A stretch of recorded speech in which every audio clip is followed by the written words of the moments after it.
नमस्कार. सागा क्रिएशन्स निर्मित the road taken career path मध्ये आपलं स्वागत आहे.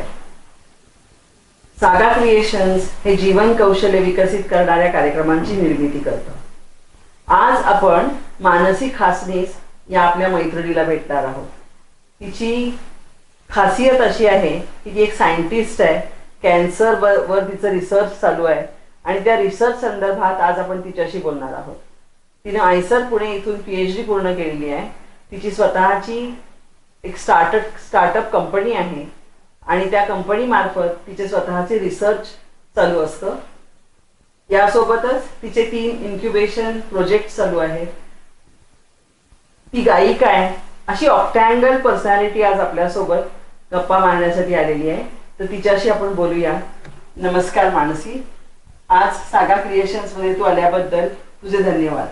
आपण तुझ्या एकूणच सायंटिफिक रिसर्च संदर्भात आणि तुझ्या गाण्याच्या आवडी संदर्भात आपण बोलणार आहोत. तुझे सागा क्रिएशन्स मध्ये स्वागत आहे. धन्यवाद.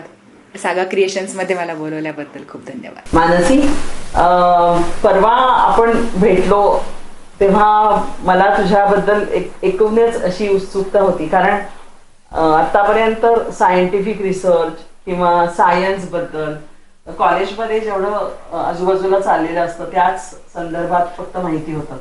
पण एक आयसर मधून रिसर्च करणारी एक मुलगी आणि तिचा कॅन्सरवर रिसर्च चालू आहे याची एक उत्सुकता आहे मला. तर आज आपण तुझ्या या सगळ्या प्रवासाबद्दल बोलणार आहोत. सोबत तुझ्या गाण्याच्या ऍक्टिव्हिटीज बद्दल बोलणार आहोत. आपण तुझ्या फॅमिली बॅकग्राऊंड पासून सुरुवात करूया आणि मुख्य म्हणजे तुझी या विषयातली आवड कशी तयार झाली हेही बघूया. सागा क्रिएशन्स मध्ये मला बोलवल्याबद्दल खूप खूप धन्यवाद.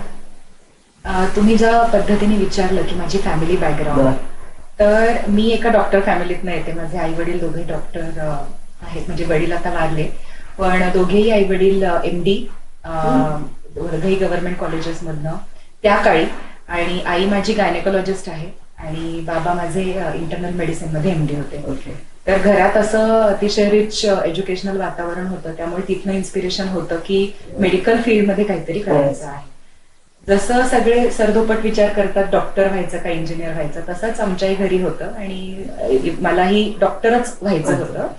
पण ते नियतीला कदाचित मान्य नव्हतं. मला नाही मिळाली डॉक्टरकीला ऍडमिशन आणि खट्टू झाले होते मी खूप त्यावेळेला. पण बायोटेक्नॉलॉजी हे मोठं फील्ड तेव्हा सुरू झालं होतं.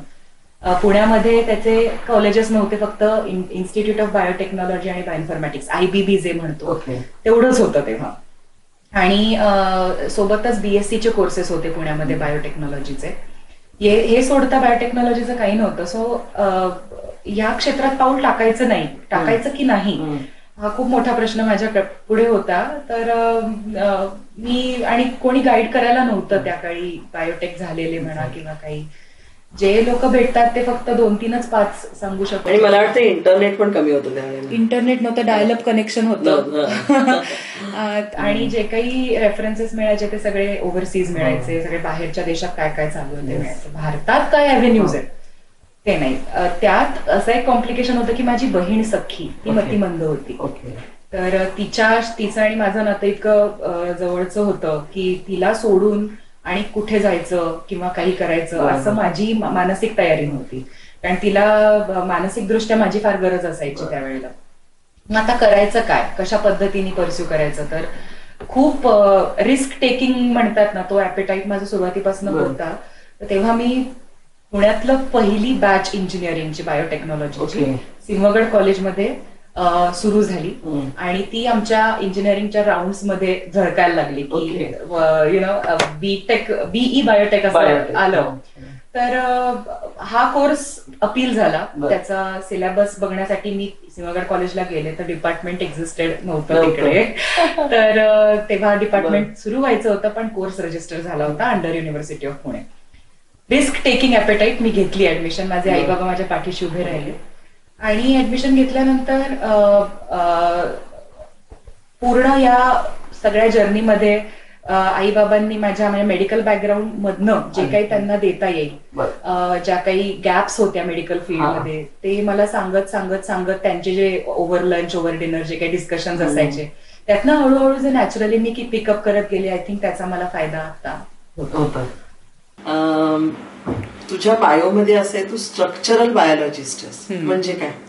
स्ट्रक्चरल बायोलॉजी म्हणजे आपण जसं स्ट्रक्चरल म्हणजे आपण स्थापत्यशास्त्र जे म्हणतो, तर बायोलॉजीमध्ये स्थापत्यशास्त्र म्हणजे काय, तर आपण कुठलाही मॉलिक्यूल बघितला तर त्याचं एक स्ट्रक्चर असतं, म्हणजे ते अणुरेणू कुठल्या पद्धतीने एकमेकांशी बांधले गेले. म्हणजे आता जर पाण्याचं स्ट्रक्चर घेतलं तर 2 हायड्रोजन आणि 1 ऑक्सिजन हे एकमेकांशी कशा पद्धतीने कुठल्या त्या 3 अणूंमध्ये कुठल्या प्रकारचा बॉन्ड आहे आणि मग तो किती लांबीचा आहे आणि मग प्रत्येक ह्याची साईज किती आहे आणि ते एकमेकांपासून किती अंतरावर आहेत, ते एकमेकांना धडकतायत का, अशा पद्धतीचा अभ्यास म्हणजे स्ट्रक्चरल हे.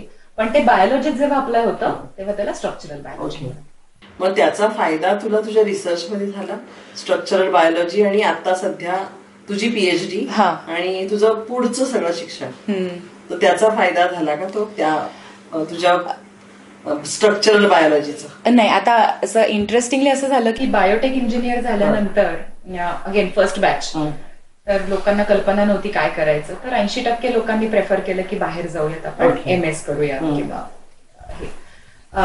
त्यातले काही जे लोक होते त्यांनी भारतात राहणं पसंत केलं, त्यातली मी एक होते. आणि इंजिनियर तुम्ही झालात म्हटल्यावरती आता इंजिनिअरिंग मधलेच मार्ग जोखायचे असं होतं. तर मग क्लिनिकल इंजिनिअरिंग म्हणून एक ब्रांच आहे, बायोमेडिकल म्हणतो आपण ज्याला, ज्याच्यात CT स्कॅन मशीन किंवा मेडिकल डिव्हायसेसची रिलेटेड आहे. ती प्रोडक्शन करणारी म्हणजे प्रोडक्शन डेव्हलपमेंट. तर ती मला ऍडमिशन मिळाली होती IIT चेन्नईला. तर पण मी ती टर्न डाऊन केली आणि मी आयसर मध्ये घेतलं PhD साठी. तर दोन्ही ऍडमिशन ऍट अ टाइम मिळाल्या होत्या. त्याचं कारण असं होतं की PhD करताना त्या विषयाचा अभ्यास करण्याची जास्त संधी मिळणार होती, वेळ जास्त मिळणार होता. हा कोर्स 2च वर्षाचा होता आणि लगेच तुम्हाला ऍप्लिकेशन करायचं होतं. तर मला अभ्यासाची आवड होती म्हणून मग मी हा कोर्स घेतला. प्लस मी जसं आधी सांगितलं मला पुण्यात राहणं जास्त प्रेफर्ड होतं, म्हणून मी पुण्यात राहणं पसंत केलं आणि आयसर पुणे. आता मला अजिबात कल्पना नव्हती की कशात PhD मी करणार. It was completely blind. म्हणजे तू ऍडमिशन घ्यायच्या अगोदर हा विचारच केला नव्हता? नाही, PhD in biology, that is what they call in IISER. तर व्हॉट फील्ड, व्हॉट लॅब, हे सगळं तिथे गेल्यावर आपल्याला फिगर आउट करावं लागतं. आपले कोणाशी इंटरेस्ट जुळताय, आपल्याला कोणाचं त्यांना आपण आवडतोय का, आपल्याला त्यात डेव्हलप करण्याची कुवत आहे का, असं. तर त्या सगळ्या पूलमध्ये बायोटेक इंजिनियर 2च मुली होत्या, त्यातली एक मी होते, बाकी सगळे MSc होते. तर तिथे गेल्यावरती मला असं फील्ड हवं होतं की ज्याच्यामध्ये गणित पण असेल आणि बायोलॉजी पण असेल, कारण माझं ट्रेनिंग दोन्हीमध्ये होतं. कारण इंजिनिअरिंग मध्ये आम्हाला हार्डकोअर मॅथ्स होतं आणि हार्डकोअर बायोलॉजी पण होतं. So I did not want that mathematical component to go away just because it is a PhD in biology. So therefore I selected structural biology which has a lot of mathematics. तर ह्याच्यामध्ये structure solve करण्यासाठी तुम्हाला Fourier transform नावाचा एक अतिशय क्लिष्ट प्रकार असतो इंजिनिअरिंग मॅथ्स मध्ये, तो अप्लाय करावा लागतो.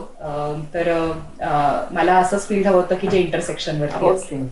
आणि मग तुझी PhD ही मॅथमॅटिक्स आणि बायोलॉजी असं विषय कंबाईंड झाला. करेक्ट. त्याच्यात माझा स्वार्थ असा होता की मला गणित जे लोक चांगल्या पद्धतीने हँडल करतात त्या लोकांना लॉजिकल रिझनिंग जास्त चांगलं हँडल करतात, प्रॉब्लेम सॉल्व्हिंगची ऍपेटाईट जास्त असते. तर ते मला माझ्या ह्याच्यात तो एलिमेंट ठेवायचा म्हणून मग मी असा फील्ड सिलेक्ट केला. आणि आयसर पुणे ही एक नॅचरल सायन्सेसची इन्स्टिट्यूट आहे. आपण म्हणू की नॅचरल सायन्स, सगळ्या आयसर्स मध्ये नॅचरल सायन्सेसचं काम चालतं. हो, बेसिक सायन्सेस म्हणून. Basic sciences. हा, आणि एकूण 7 आयसर्स आहेत आपल्या भारतामध्ये आणि वेगवेगळ्या विविध बेसिक सायन्सेस मध्ये बायोलॉजी, केमिस्ट्री, फिजिक्स, मॅथमॅटिक्स हे 4 पिलर्स जे आहेत आपले त्यावरती संशोधन काम चालतं आणि ह्युमॅनिटीज वर. आणि तिथे मानसी थोडंसं डायव्हर्ट करूया आपण. मला स्वतःलाच आयसर, मी फक्त बिल्डिंग माहितीये, पण आयसर ही इन्स्टिट्यूट काय आहे किंवा ह्या इन्स्टिट्यूट्स ज्या भारतामध्ये आहेत त्याचं काम बेसिक कसं चालतं, फार खोलात नको जाऊया. आणि तिथं जो बेसिक सायन्सेसचा कोर्स चालतात तर त्याच्याबद्दल मला थोडीशी माहिती दे. नक्कीच. सो आयसर ही अतिशय प्रेस्टिजियस अशी संस्था आहे. 7 संस्था आहेत पुण्यामध्ये, भारतामध्ये सॉरी भारतामध्ये वेगवेगळ्या 7 जॉग्राफिकल लोकेशन्सला आयसर्स आहेत आणि इथे बेसिक सायन्स मध्ये रिसर्च चालतो. आणि as the name suggest it is Indian institute of science education and research. Okay. So research बरोबरच एज्युकेशन हा त्यांचा खूप इंटिग्रल मुद्दा आहे. ओके. सो इथे एज्युकेशनशी रिलेटेड कोर्सेस होतात, त्याचं नाव आहे BSMS. तर हे कोर्सेस 12वी नंतर घेता येतात मुलांना. आणि जी IIT JEE एंट्रन्स असते त्यानंतर सेम एंट्रन्स अप्लाय होते. आणि त्यानंतर मुलांना घेता येतं. त्याबरोबरच अजूनही काही 2-3 मार्ग आहेत, KVPY वगैरे. आणि त्यानंतर आयसर्सच्या स्वतःच्या एंट्रन्सेस पण त्यांच्या लेव्हलवरती असतात. मात्र BSMS हा त्यांचा प्रायमरी एज्युकेशनल कोर्स आहे. आणि रिसर्चच्या बाबतीमध्ये PhDs आहेत. सो त्याच्यामध्ये इंटिग्रेटेड PhD असा एक कोर्स आहे आणि नॉर्मल PhD असा एक कोर्स आहे. सो अशा पद्धतीने त्याची माहिती. इंटिग्रेटेड PhD म्हणजे काय? इंटिग्रेटेड PhD म्हणजे असं की BS मध्ये ऍडमिशन घ्यायची आणि त्याच्यानंतर MS प्लस PhD करता येतं. BS ला एकदा ऍडमिशन घेतलं की PhD करूनच बाहेरच पडायचं. Very good. आणि ते सगळे BS सुद्धा बेसिक सायन्सेस मध्ये. Basic science. याचबरोबर असं मला असं वाटत नाही की it is necessary to have done BS in IISERs only. You can do BSc outside and then you can apply for integrated PhD. Okay. So BSc नंतर तुम्ही MS ला जाऊ शकता. हो. आणि मग डायरेक्ट इंटिग्रेटेड PhD. मग तिथेच कोर्सवर घ्यायचं आणि you get converted into PhD. छान आहे. म्हणजे त्याचे प्रोजेक्ट्स करता येतात पुढे. बरोबर. आता परत तुझ्या रिसर्चकडे. तुझा रिसर्च PhDचा रिसर्च कशात आहे म्हणालीस तू? म्हणजे त्याचा एक कॉमन सब्जेक्ट सांग मला.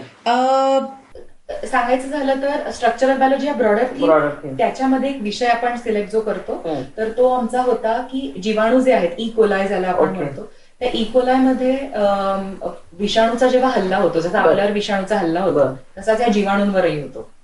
तर त्या जीवाणूंवर विषाणूचा हल्ला झाला की ते त्याच्यावरती प्रतिहल्ला कसा करतात हे मेकॅनिझम समजून घेण्याचा माझा टॉपिक होता. तर त्याच्यामध्ये मग त्याच्या व्हायरस जो आपण म्हणू विषाणू म्हणजे, तर तो जेव्हा त्या बॅक्टेरियामध्ये आत जातो त्याच्यानंतर त्याचं सगळं जनुकीय मॅटर जे आहे ते पूर्ण सगळं डिस्ट्रॉय करण्यासाठी बॅक्टेरियानी काय मशिनरी डिप्लॉय केली आहे याचं स्ट्रक्चर बनवणे, याचं स्ट्रक्चर शोधून काढणे हा माझा टॉपिक. ओके. आणि मग त्याच्यानंतर तू परत रिसर्च प्रोजेक्ट केलेस? त्याच्यानंतर मग मी हे सगळं थिसिस म्हणजे बायोकेमिस्ट्री, त्याच्यानंतर बायो इन्फॉर्मॅटिक्स अशा विविध सब्जेक्ट्सला टच करत करत करत PhD झाली. हा. आणि मग त्यानंतर मी सायंटिस्ट C म्हणून NCCS मध्ये काही काम केलं 3 वर्ष. NCCS national centre for cell science. Okay. ते पुण्यात आहे. डिपार्टमेंट ऑफ बायोटेक्नॉलॉजीची ती संस्था आहे. आणि तिथे मी तिथेही स्ट्रक्चरल बायोलॉजी लॅबमध्येच मी काम केलं. आणि तिथे मी होस्ट पॅथोजन इंटरॅक्शन म्हणजे सेम की समजा आता TB आहे, TBचा पॅथोजन झाला म्हणजे तो झाला आपल्याला त्रास देणारा जीव, त्याला आपण पॅथोजन म्हणूयात. आणि होस्ट म्हणजे आपण माणूस. तर ह्या दोघांच्या इंटरॅक्शन मध्ये काय इंटरफेस कशी होते इंटरॅक्शन, कुठले प्रोटीन्स कुठले मॉलिक्युल्स त्याच्यात एकमेकांशी इंटरॅक्शन करतात जेणेकरून तो आजार होतो किंवा आपल्याकडनं तो रोखला जातो. दोन्ही. ओके. दोन्ही. कुठे आपण त्यांच्या बरोबर युद्धात जिंकतोय, कुठे ते आपल्या बरोबर युद्ध जिंकतायत. तसंच HIV सुद्धा आहे. तर HIV आणि TB या 2 इंटरॅक्शन्स मध्ये माझं तेव्हा ते काम होतं. दॅट इज पोस्ट डॉक्टरल काम होतं ते. आणि मग त्यानंतर काय केलं? तिथे रिसर्च झाला. तिथे रिसर्च झाला. ते सगळंच हे रिसर्च ओरिएंटेड बेसिक होतं. पण मला भूक होती अप्लाइड करण्याची आणि ऑन्टरप्रेन्युअल थॉट्स खूप आधीपासून होते मला, पण त्याची संधी किंवा एक योग्य अशी एक दिशा मिळत नव्हती. तर मग ते एक्सपोजर मला हवं होतं आणि म्हणून मग मी प्रिसिजन जिनॉमिक्स हा जो नवीन आता एरा चालू झालेला आहे, म्हणजे एक आपला पूर्ण डीएनएची जी कुंडली आपण म्हणतो त्याला जिनॉमिक्स असं म्हणतात, की माझ्या डीएनएत काय मी काय आहे हे डीएनए थ्रू सांगणे म्हणजे जिनॉमिक्स. तर ह्याच्या मग आपल्यातले दोष पण कळतात तिथे, दोषही कळतात. Okay. दोष असे की जेणेकरून आपल्याला कुठले आजार होऊ शकतात किंवा आपल्या आई वडिलांकडनं आपल्याला कुठले आजार आले, अशी सगळी कुंडली ही जिनॉमिक्स. तर ह्याच्यामध्ये आता खूप बूम आलेला आहे आणि त्याच्यात लोक असा रिसर्च म्हणजे आता ते कमर्शियलाइज झालेलं आहे की एखादा कॅन्सरग्रस्त पेशंट असेल तर त्याला एक्झॅक्टली कुठलं औषध द्यायचं हे त्या जिनॉमिक्स पूर्ण तो सिक्वेन्स बघून म्हणजे त्याची पूर्ण कुंडली बघून कुठे कुठे प्रॉब्लेम आहे ते पाहून ते तेवढं औषध द्या. इतर गोष्टी तुम्ही एक्सपेरिमेंट करू नका, पेशंटचा वेळ वाचेल. ओके. आणि तो तेवढाच हल्ला होईल, तेवढाच तो बरोबर. त्याला म्हणायचं टार्गेटेड थेरपी. तर अशा टार्गेटेड प्रिसिजन म्हणू आपण त्याला, पर्सनलाइज्ड अशा गोष्टी आता खूप जास्त आहेत आणि त्यात आता रिसर्च मधनं बाहेर येऊन ते आता आपल्या बेनिफिटसाठी सुद्धा आलेले आहेत, अप्लाइड झालेले आहेत. तशीच एक कंपनी होती, तिथे मी काम केलं 3-3.5 वर्ष आणि तिथे मला संधी मिळाली हे बघण्याची की ऍडमिनिस्ट्रेशन कसं चालतं, टीम कशी रन करायची, त्यातला एंटरप्रेन्योरल ट्रेनिंग तुझं होतं ते. करेक्ट. मग टीम हँडल करणे म्हणजे काय, प्रोजेक्ट कसा डिझाईन करायचा, त्याचे माइलस्टोन्स कसे करायचे, आणि हे सगळं अकॅडमियामध्ये तुम्हाला एवढं त्याचं एक्सपोजर मिळत नाही. तर आपलं स्वतःचं प्रोजेक्ट असतं पण ते आपण एकटे एक्झिक्यूट करत असतो आणि जेव्हा आपल्याला ऑन्टरप्रेन्युअर म्हणून बाहेर पडायचं असतं तेव्हा आपल्याला टीम कडनं ते प्रोजेक्ट सोबत करणं आवश्यक असतं. सो एका टीम सोबत कसं काम करायचं हे मला त्या कंपनीतनं शिकायला मिळालं. आणि मग तू स्वतःचे प्रोजेक्ट सुरू केलेस. बरोबर. मग जेव्हा मला एका क्षणाला मला अशी जाणीव झाली की मला जे हवं होतं ते मला मिळालेलं आहे आणि आता मला एक्सपेरिमेंट करायला मी रेडी आहे. सगळं जमतंय का असं नाही, पण मला एक्सपेरिमेंट करण्याची एक ताकद आता आली, स्वतःच्या पायावर उभं राहायची ताकद आली, असा एक मला फील आला. तेव्हा मी डिझाईन केलं तिथून सांगून हेच की मला ऑन्टरप्रेन्युअर व्हायचं आहे आणि माय मॅनेजर्स वर व्हेरी हॅपी विथ दॅट. आणि ते इनफॅक्ट बॅक मी मला असं वाटतंय थोडंसं डिस्टर्ब करतो, मला आवडलं हे. कारण कसं आहे, आपण रिसर्च म्हणलो आम्ही आमच्या दृष्टीनं, रिसर्च म्हणजे नुसत्याच लॅबमध्ये जायचं आणि काम करायचं आणि त्याच्या संदर्भातला एंटरप्रेन्योरल ऍटिट्यूड हा येणं तेवढाच गरजेचं आहे. आणि तो मला वाटतं ते कॉम्बिनेशन फार छान ठरेल फॉर युअर फ्युचर.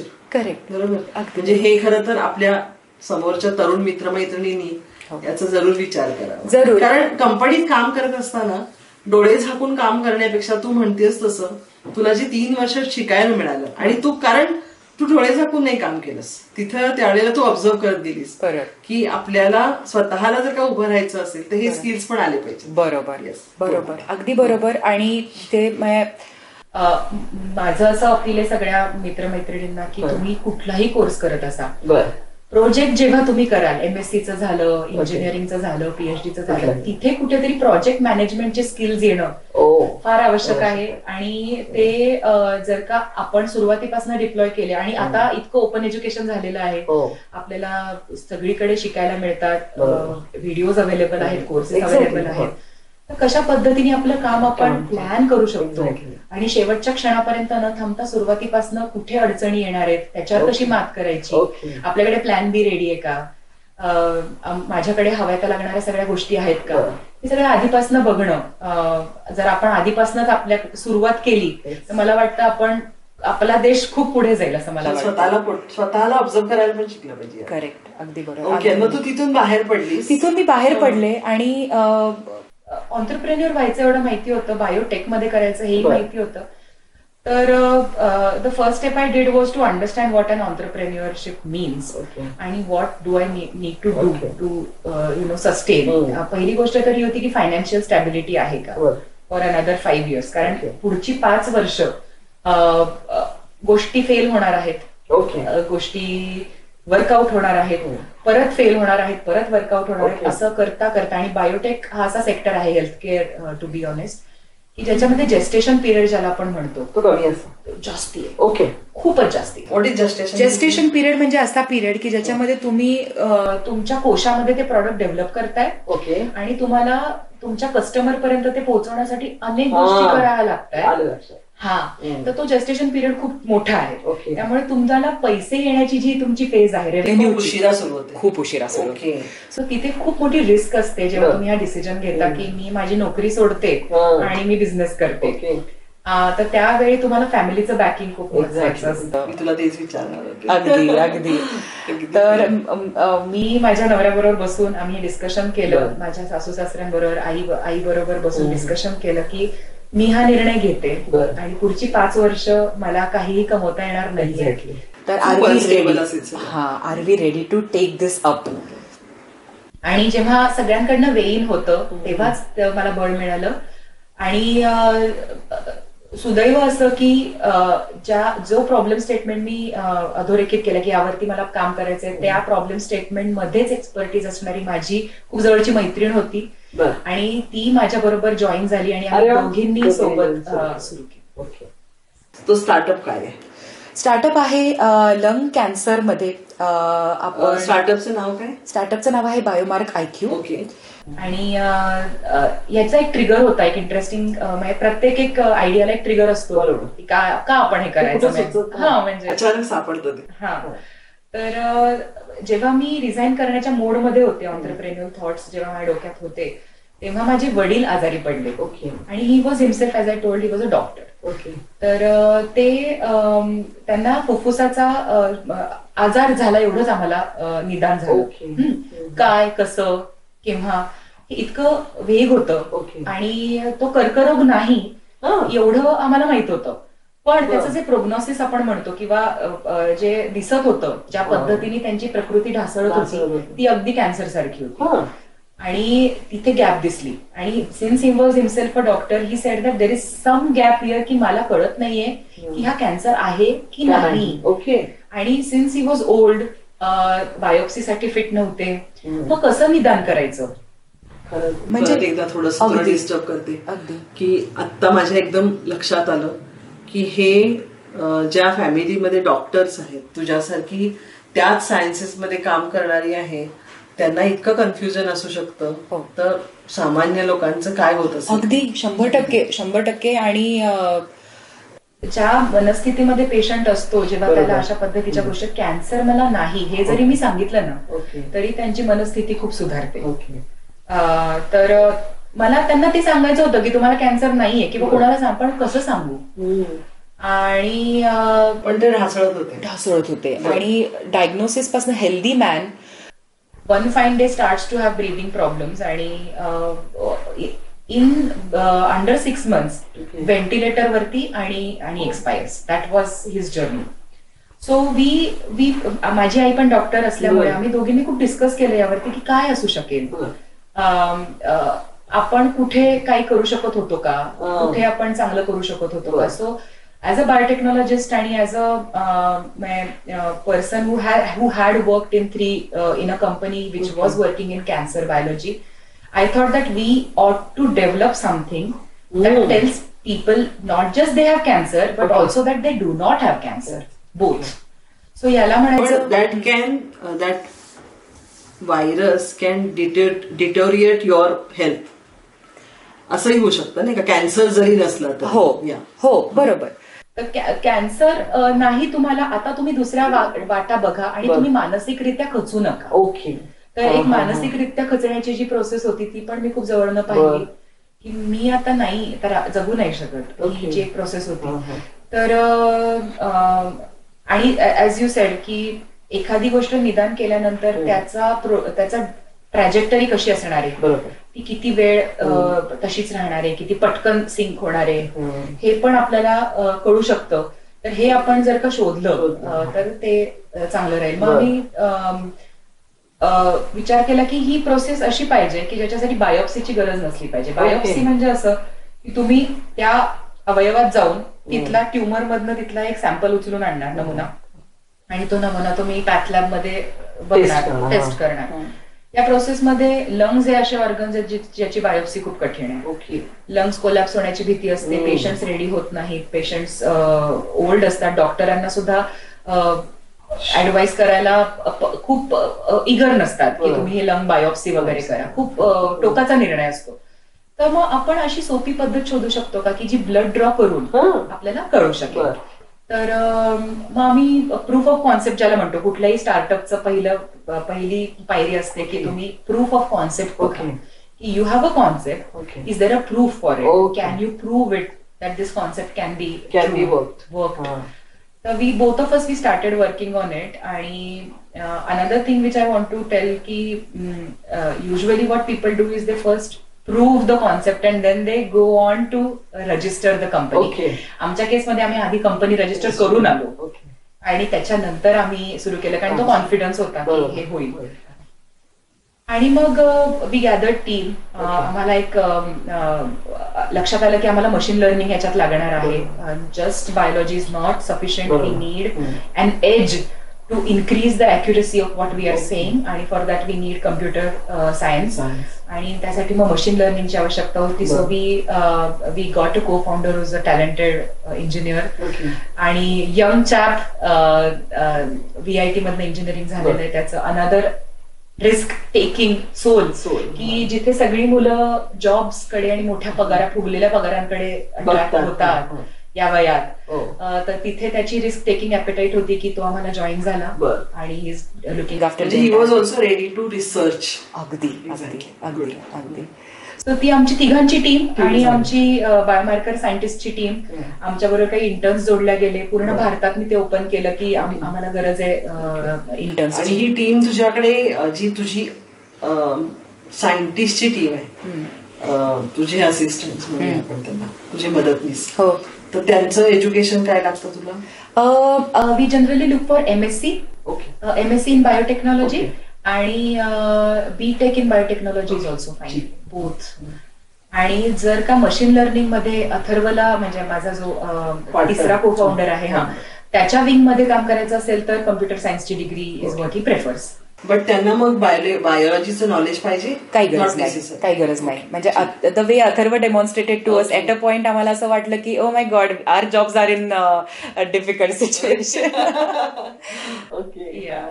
मग आता मी स्टार्टअप तर सगळं पेपरवरती स्टार्टअप इंडिया रेकग्नाइज्ड आहे सगळं. We were going by the law of the land आणि सगळं. All we needed was some government backing and someone to trust us that this is a team of 3 people who are up to doing something. And here is where, as an agency of government, we trust these guys and we give them funds to develop a prototype. तर त्यावेळी department of science and टेक्नॉलॉजीचा incubator आहे science and technology park युनिव्हर्सिटीच्या कॅम्पसमध्ये, पुणे युनिव्हर्सिटीच्या campus. What is incubator? Very good question. Incubator is somewhere where ideas nurture, ideas grow, ideas get a platform to tinker, to do experiments, to fail and then again rise. तिथे एक ecosystem असते incubator मध्ये, जिथे तुम्हाला mentors मिळतात, जिथे तुम्हाला ज्या गोष्टी तुम्ही जोखायलेल्या नसतात, जसं की प्रोटेक्ट कशी करायची तुमची आयडिया, तुम्ही मार्केटमध्ये कसं जाणार, तुम्ही तुमचे कस्टमर्स कसे आयडेंटिफाय करणार, एखादा एक्सपेरिमेंट मला करायचा आहे पण मला माहिती नाही कुठे करायचा, कसा करायचा, त्याचं सगळं गायडन्स तुम्हाला इन्क्युबेटर कडनं मिळतो. आणि incubator is a very crucial अशी एक ऑर्गनायझेशन म्हणूया आपण, ती इन्क्युबेटर नावाची, ती पुणे विद्यापीठामध्ये. आणि त्यांनी पहिला आमच्यावरती विश्वास दाखवला की बायोमार्क IQ and these 3 people and this idea can work. आणि एकदा का मग एकाने विश्वास दाखवला ना की थोडं थोडं सगळ्यांचा विश्वास बसतो. आणि त्यामुळे खूप मोठं त्यांचं योगदान झालं माझ्या करिअरमध्ये, जर्नीमध्ये आमच्या. तिथे आम्हाला मीटिंगची स्पेस, साध्या गोष्टी आहेत. बरोबर. तुम्ही तिघं भेटणार कुठे, तुम्ही ब्रेनस्टॉर्म कुठे करणार, तुम्ही तुमचा ब्लॅकबोर्ड, व्हाईट बोर्ड, प्रोजेक्टर्स, हे सगळ्या गोष्टी इन्क्युबेटर्स प्रोव्हाइड करतात. ऑफिस ऍड्रेस असतो, खूप मोठा इश्यू तो असतो. सो तिथे सुरुवात झाली आमची officially with a grant called Nidhi Prayas, which is a grant given by government of India, which is worth ₹8 lakhs, which we got. And then we started. Followed by that we got a grant from the startup India seed fund. Okay. आणि तिथे आम्हाला IISER मधलं AIC माझं जे अलुमनाय माझी जी मी जिथे माझं roots होते तिथे मला मिळालं. AIC म्हणून अटल इन्क्युबेशन सेंटर आहे. तिथे we got startup India seed fund. म्हणजे इन्क्युबेशन सेंटर आयसर मध्ये पण आहे. आयसर मध्ये पण आहे. आणि तिथे आम्ही नीती आयोग आणि MHRDचं ते इन्क्युबेशन सेंटर आहे सपोर्टेड बाय आयसर पुणे. आणि there we are even now we are incubated. आणि तिथे आम्हाला एक 25 लाखाचा फंड मिळाला. ओके. आयसर इंडियाचा. हा. मग मला फक्त आता एक थोडा प्रश्न आहे, because I belong to non science background. तू म्हणालीस की पुणे विद्यापीठाच्या इन्क्युबेटरमध्ये तुम्हाला काम कसं करायचं, त्याचं मार्केटिंग कसं करायचं किंवा त्याचे मॅनेजमेंट स्किल्स कसे डेव्हलप करायचे याचं, मग त्याची लॅब ही तुमची स्वतःची आहे? नाही. आता या प्रोसेसमध्ये इन्क्युबेटर्स तुम्हाला प्रोव्हाइड करून देतात लॅब्स. ओके. तर तिथे शेअर्ड लॅब फॅसिलिटीज असतात. म्हणजे जिथे आता करेक्ट. सो स्टार्टअप्स कडे जसं मी म्हटलं की दे फेल आणि we are very proud to fail. Okay. अगदी fail we in fact say that if you fail early it's better so that the fail doesn't come at the edge of the commercialisation. So हे सगळे तुमचे tinkering करण्यासाठी एक shared lab facility provide केली जाते प्रत्येक incubator. आणि प्रत्येक इन्क्युबेटरची एक निश असते की आम्ही अमुक क्षेत्रामध्ये आम्हाला फॅसिलिटीज आमच्याकडे आहेत. तर आयसरमध्ये त्या फॅसिलिटीज आहेत. म्हणजे तुम्ही त्यांची लॅब वापरता? आम्ही त्यांची लॅब वापरू शकतो. आता आम्ही व्हेंचर सेंटरची वापरतोय आणि आता लवकरच आम्ही आयसरची पण वापरायला लागू. तर followed by startup India seed fund 17 लाखाचा फंड होता आयसरमध्ये. तर त्याच्यानंतर आम्हाला ब्लॉकचेन फॉर इम्पॅक्ट नावाची एक ऑर्गनायझेशन आहे. तिथली फेलोशिप माझ्या को फाउंडरला मिळाली स्नेहलताला. आणि as part of that we got incubated in venture centre which is another very well established incubator in Pune. आणि this is also government organisation? This is not a government organization, but it is like ICER, AIC, supported, आणि very many successful startups have come out of a venture center. So तिकडे there we are right now performing experiments with patients' blood आणि सगळं. आता तुमचं ते काम सुरू आहे? आता त्यांचं काम सुरू आहे. पण मी तुझे 2 आर्टिकल वाचले. एक चेन्नईचं एक मॅगझिन आहे शास्त्र आणि दुसरं एक याच्यात आलंय नेचरमध्ये. मग एकदा नेचरमध्ये आलं that is considered as recognised by world. म्हणजे आता तुझा रिसर्च हा ऑलमोस्ट फायनल होत आलाय. त्याची हे कशी आहे स्टेज? अच्छा. तर आता लंग कॅन्सर डायग्नोसिस मध्ये जे आमचं चालू आहे ते आता मी जसं मी म्हटलं पायलट मध्ये आहोत. Patient validation. सो बायोमार्कर ही आमची निश आहे की बायोमार्कर म्हणजे असे मॉलिक्युल्स जे शरीराची कुठलीही अवस्था सांगू शकतात.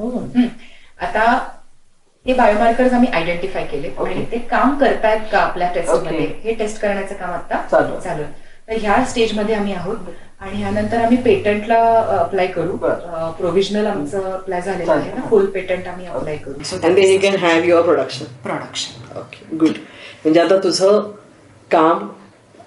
कामाला लवकर यश मिळो की जेणेकरून त्याचा सर्वसामान्य लोकांना, कारण तुझ्या वडिलांच्या बाबतीत जे ऐकलं तर तेव्हा लक्षात येते की ह्याची किती गरज आहे समाजाला आणि देशाला. असं काम परदेशात चालू आहे की तिथे ऑलरेडी ह्या गोष्टी आहेत? तिथे कसं? परदेशातही काम चालू आहे. परदेशामध्ये सुदैवानी लंग कॅन्सरची स्क्रीनिंग प्रोग्राम्सही होतात. याचा अर्थ असा होतो की गव्हर्नमेंटच इनिशिएटिव्ह घेतो आणि लोकांना स्क्रीन करतं की ज्यांना अमुक एक वयाच्या वरती आहेत किंवा अमुक एक पॅक्स ऑफ सिगरेट ओढतायत, तर अशा लोकांना गव्हर्नमेंट प्रोएक्टिव्हली स्क्रीन करतं कुठल्या ऑर्गनायझेशन. तर ऑस्ट्रेलिया, US या देशांमध्ये स्क्रीनिंग प्रोग्राम्स ऑलरेडी डिप्लॉयड आहेत. त्यामुळे या कामांना गती जास्त आहे. भारतामध्ये आता पॉलिसीप्रमाणे oral cancer, breast cancer, cervical cancer हे 3 कॅन्सर आता सरकार हँडल करते आणि मला खात्री आहे की पुढचा कॅन्सर लंग कॅन्सर असेल.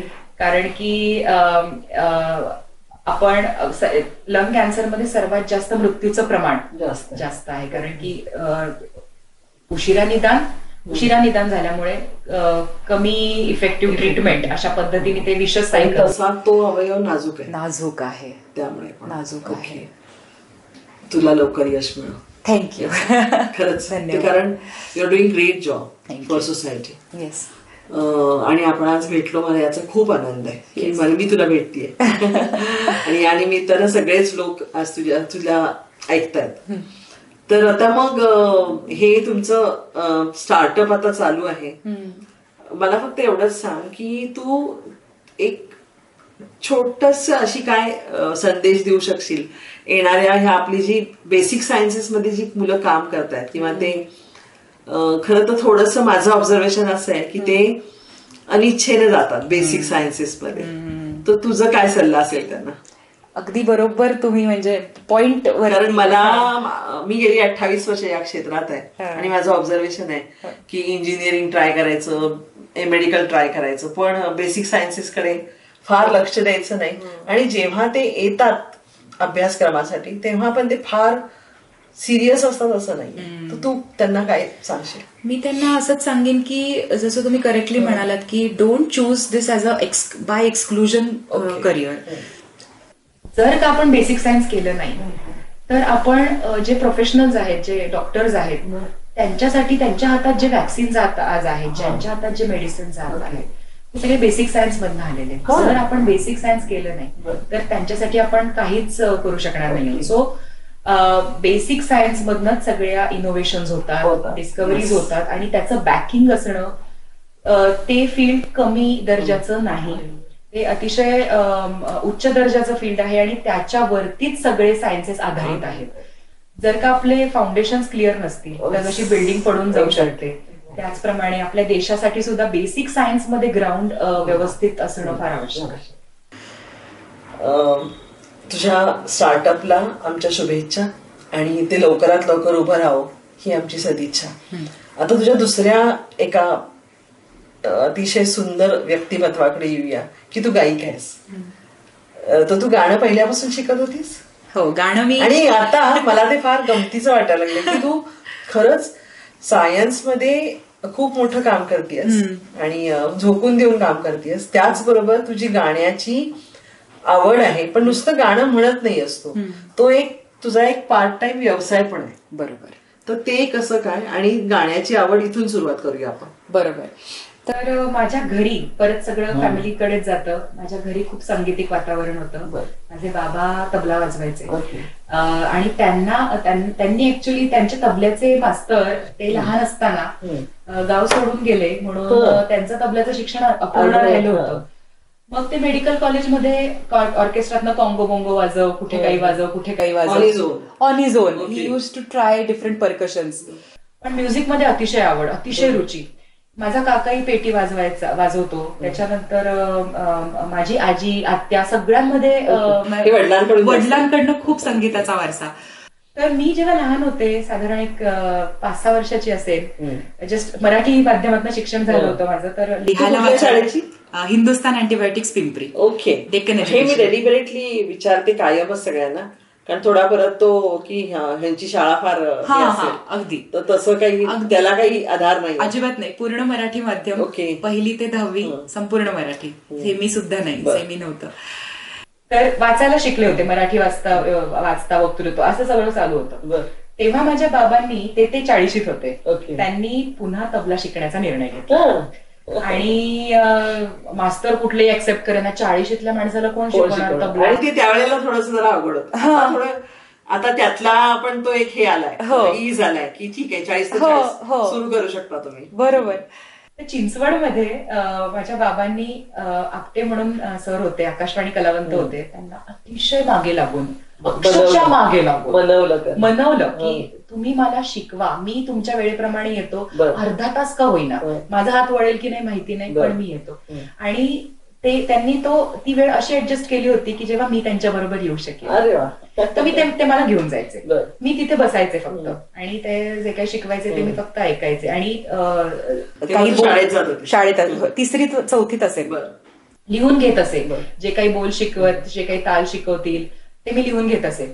आणि घरी आल्यावर मी त्यांचा सराव घेत असे. तर त्यामुळे माझा ना ताल खूप पक्का झाला. आणि त्या नक्की सम म्हणजे काय, ह्या ज्या बेसिक गोष्टी असतात ना, नाचं आणि आध्यात्मिक वातावरण खूप होतं. त्यामुळे आठवड्याला दर गुरुवारी भजनं व्हायची. तर त्यामध्ये माझे बाबा तबला वाजवायचे आणि आम्ही भजनं म्हणायचो. असं ते एक सेटिंग होतं. आणि तेव्हा एक शेजाऱ्यांची एक पेटी आमच्याकडे, त्यांच्याकडे रिनोव्हेशनचं काम चालू म्हणून पडलेली होती. तर वन फाईन डे देवाच्या दयेनी मी ती पेटी वाजवू लागली. तर हा आशीर्वाद आहे. मी शिकले नाही, मी पेटी नाही पेटी नाही शिकली, नाही. पण क्लासिकल म्युझिक अजून काहीच नव्हते शिकले. आता मी फक्त पेटी वाजवायला लागले. आणि मग माझ्या आई बाबांना असं वाटलं की हिला संगीतात रुची आहे, इन्क्लिनेशन आहे, काहीतरी दैवी दिसतंय, आपण हिला गाण्याच्या क्लासला टाकूया. आणि मग मी गाण्याच्या वर्गाला जायला सुरुवात केली. तर आमच्या ज्या गाण्याच्या काकू होत्या त्यांनी मला फक्त हा मंत्र दिला की तू पेटी वाजवून गाऊ नको, तू तानपुऱ्यावर गा, स्वर तुझे पक्के होते. आणि त्यामुळे मग मी बराच काळ पेटी फक्त वाजवण्यासाठी ठेवली आणि गाणं गाण्यासाठी ठेवलं. आणि दोन्ही गोष्टी सेपरेट सेपरेट परसू करत गेले आणि अशा पद्धतीने गाणं सुरू. आणि मग सध्या तुझ्या गाण्याच्या ऍक्टिव्हिटीज काय चालतात सध्या मी लहान मुलांसाठी संगीत रसग्रहणाचे वर्ग घेते. त्याचं मूळ परत माझ्या चाइल्डहुडकडे आणि माझ्या करिअर आधीच्या आयुष्याकडनं येतं की माझी बहीण, जसं मी म्हटलं, मतिमंद होती. पण तिला पूर्ण सोशलाइज करण्यासाठी, तिला पूर्ण या सगळ्या ऑटिस्टिक वातावरणातनं माणसात आणण्यासाठी संगीतच कामी आलं. आणि ते माझ्या आईबाबांनी प्रचंड डेलिबरेटली त्याचे प्रयत्न केले आणि त्याचे मी साक्षीदार होते की सतत घरात संगीत असणं, वेगवेगळ्या पद्धतीची संगीत ऐकवणं तिला, आम्हा दोघींना म्हणजे.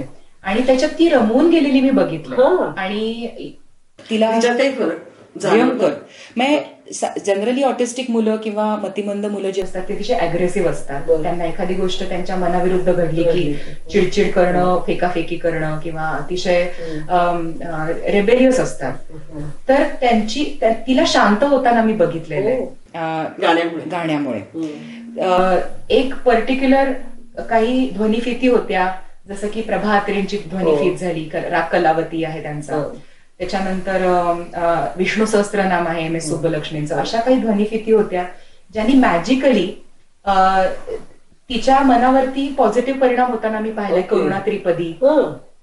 आणि तोच परिणाम मी माझ्या अभ्यासातही, त्याच वेळी मी 10वीला होते, त्याच वेळी मी बोर्डात आले 10वीच्या परीक्षेत. इकडे गाणी चालू आहेत आणि इकडे माझा अभ्यास चालू आहे.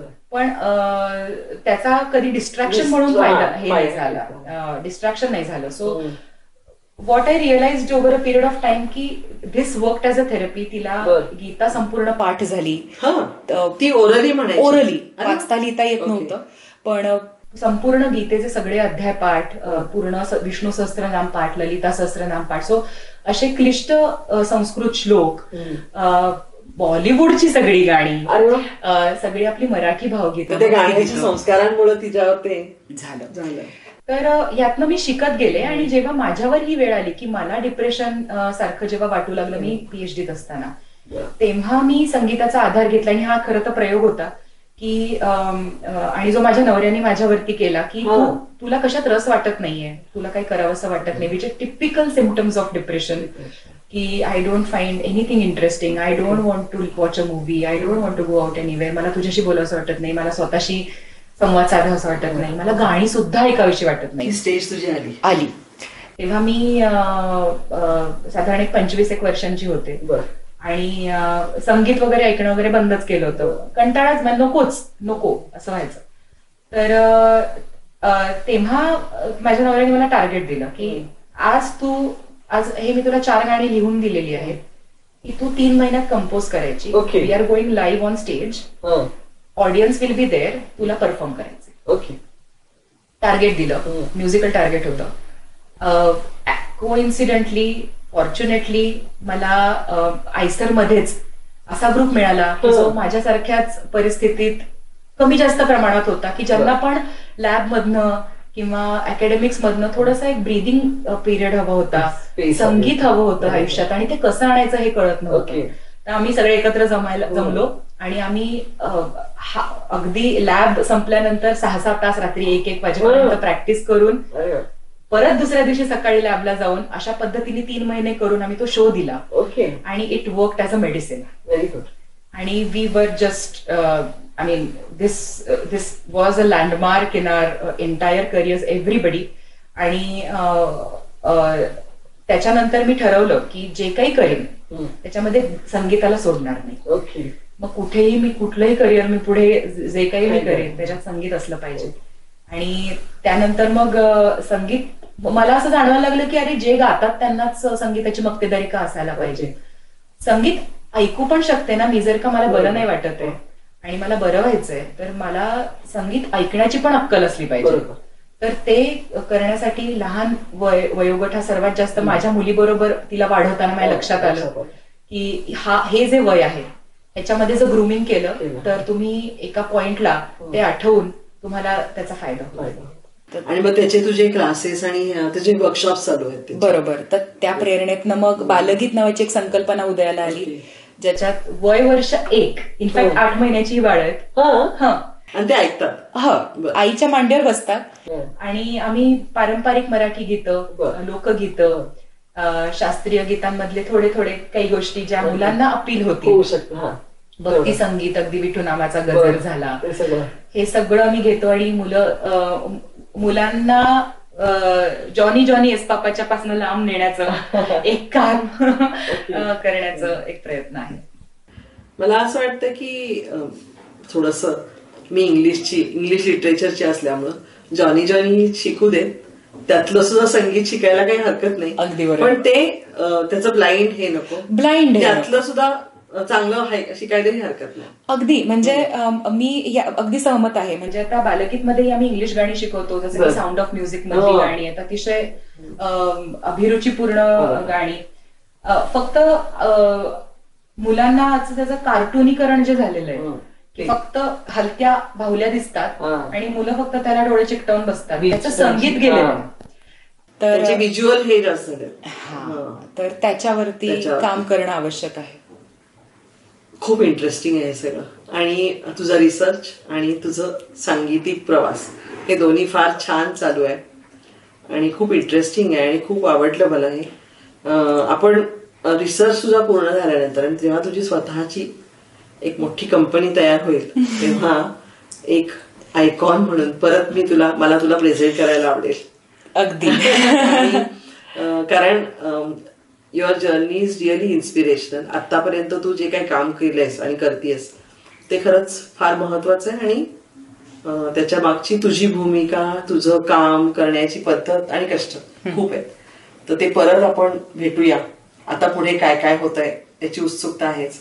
तर तू आज आमच्याकडे सागा क्रिएशन्स मध्ये आलीस आणि तुझ्या एकूण कामाबद्दल माहिती दिलीस, तुझ्या सांगीतिक कामाबद्दल पण आम्हाला सांगितलंस आणि ते खरंच खूप उपयोगाचं आहे.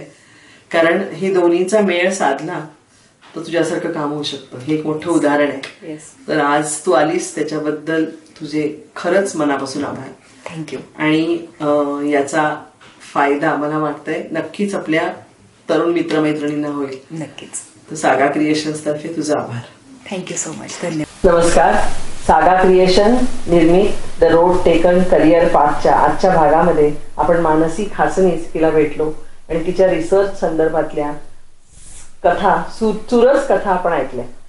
खूप इंटरेस्टिंग काम ती करते आणि फार आवश्यक काम ती करते. तर तो हा भाग आपण जरूर बघा. आमच्या चॅनलला सबस्क्राईब करा, लाईक करा आणि शेअर करा. धन्यवाद. सागा क्रिएशन्स मध्ये आज मला बोलवल्याबद्दल मी खूप आभारी आहे. वेगवेगळ्या करिअरच्या वाटा, अनवट वाटा, कसे तरुण मंडळींनी वेगवेगळ्या गोष्टी जोखायला पाहिजेत, हा जो उपक्रम आहे हा मला अतिशय भावलेला आहे. मी व्हिडिओ सगळे बघितलेले आहेत आतापर्यंत जे प्रदर्शित झालेले आहेत आणि माझी सगळ्यांना अशी नम्र विनंती आहे, अगदी म्हणजे कळकळीचं आवाहन आहे की सगळ्यांनी हे चॅनल सबस्क्राईब करा, शेअर करा सगळे व्हिडिओज तुमच्या आप्तेष्टांबरोबर, तुमच्या यंग मित्रमैत्रिणींबरोबर आणि बेल आयकॉन दाबा सो दॅट तुम्हाला लगेच नोटिफिकेशन मिळेल. धन्यवाद.